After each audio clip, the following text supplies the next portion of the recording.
केंद्र सरकार कर्मचारियों के लिए 8वें वेतन आयोग का ऐतिहासिक गठन, सैलरी और पेंशन में भारी वृद्धि की उम्मीद। 2025 का साल केंद्रीय सरकारी कर्मचारियों के लिए एक बड़ी खुशखबरी लेकर आया है। 16 जनवरी को केंद्र सरकार ने 8वें वेतन आयोग के गठन को मंजूरी दे दी है। इस निर्णय के बाद कर्मचारियों की सैलरी, पेंशन और अन्य लाभों में बड़े बदलाव की उम्मीद जताई जा रही है। केंद्रीय सूचना और प्रसारण मंत्री अश्विनी वैष्णव ने घोषणा की कि जल्द ही इस आयोग के चेयरमैन और 2 सदस्य नियुक्त किए जाएंगे, ताकि 7वें वेतन आयोग का कार्यकाल खत्म होने से पहले नई सिफारिशें मिल सके। इस आयोग का गठन ऐसे समय में किया गया है जब सरकारी कर्मचारियों के जीवन स्तर को बेहतर बनाने और महंगाई से बचाने के लिए एक मजबूत कदम उठाने की जरूरत महसूस की जा रही थी। अनुमान है कि 8वें वेतन आयोग के लागू होने से 1.14 करोड़ केंद्रीय और राज्य सरकारी कर्मचारियों और पेंशनरों को लाभ होगा। इसमें 49 लाख केंद्रीय कर्मचारी और 65 लाख पेंशनर शामिल हैं। साथ ही 29 राज्यों में कार्यरत करीब 1.4 करोड़ सरकारी कर्मचारी भी इससे प्रभावित होंगे। क्या होगा बदलाव? 8वें वेतन आयोग के लागू होने के बाद कर्मचारियों की मिनिमम और मैक्सिमम सैलरी के अलावा उनके डीए, एचआरए जैसे अलाउंस में भी वृद्धि हो सकती है। यही नहीं, जो कर्मचारी रिटायर हो चुके हैं उनकी पेंशन में भी इजाफा होगा।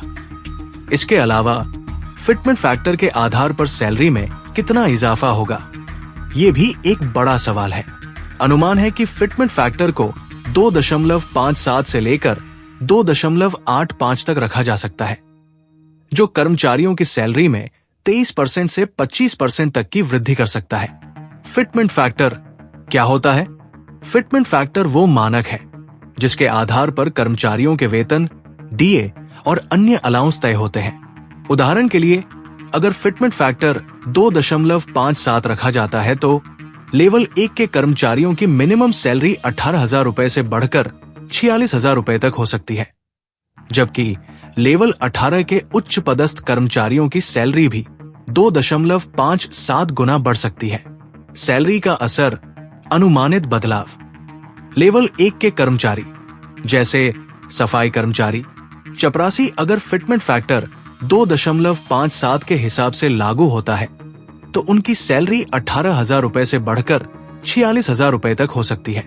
लेवल 18 के उच्च पदस्थ कर्मचारी जैसे राष्ट्रपति, वाइस प्रेसिडेंट, चीफ जस्टिस, उनकी सैलरी 1.5 लाख रुपए से बढ़कर 6 लाख रुपए तक हो सकती है। पेंशन में भी वृद्धि। सरकारी कर्मचारियों की पेंशन में भी सुधार की संभावना जताई जा रही है। अनुमान है कि 8वें वेतन आयोग के लागू होने के बाद पेंशन में 34% तक वृद्धि हो सकती है, जिससे रिटायर्ड कर्मचारियों को भी फायदा होगा। कब से लागू होंगे नए नियम? अभी तक ये स्पष्ट नहीं हो पाया है कि 8वें वेतन आयोग की सिफारिशें कब लागू होंगी। हालांकि ये माना जा रहा है कि ये सिफारिशें 1 जनवरी 2026 से लागू हो सकती है, लेकिन ये सब आयोग की सिफारिशों के आधार पर तय होगा। ये कदम केंद्रीय कर्मचारियों के लिए एक बड़ी राहत और खुशी का कारण बनेगा। अब कर्मचारियों का इंतजार इस बात का है कि किस तरह के बदलाव होंगे और इनका उनके जीवन पर कितना सकारात्मक असर पड़ेगा।